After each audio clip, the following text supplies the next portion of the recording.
how did you characterize the threat of the Vice President to the President? Given that ang exact words niya, "Huwag kang mag-alala, ma'am, sa security ko kasi may kinausap na akong tao, sinabi ko sa kanya, kapag pinatay ako." So that'll be fair to you and not vague, no? Did that phrase, "kapag pinatay ako," have any bearing in your investigation?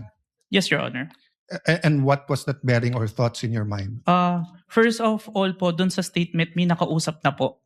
It already took place before pa yung mangyari yung meeting. And nung Excuse me, condition, I'm not talking about yung may kinausap Opo. na para pumatay. Ang sinasabi ko yung sinabi niya na pag pinatay ako. yes, Your Honor. How did that affect your investigation? There is a condition na kapag pinatay siya. Yeah. But as we can see, it's only applicable if there is only two parties.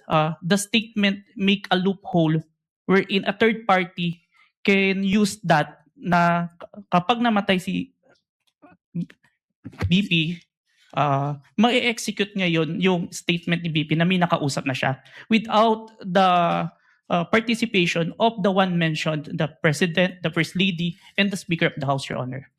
That's fair. But what I'm saying is that in your reports, did you characterize it as a conditional threat?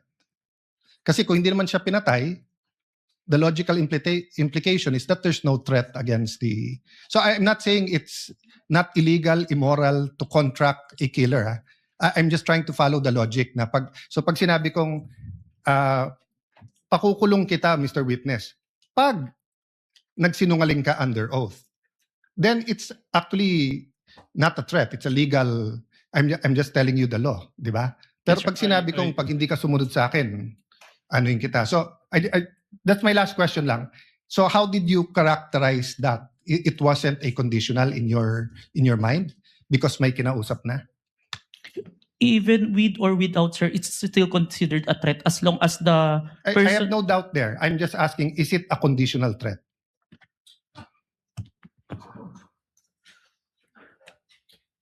Based on our affidavit, sir, I believe it's conditional, which...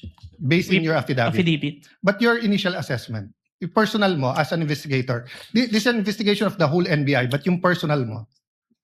The threat is absolute, sir.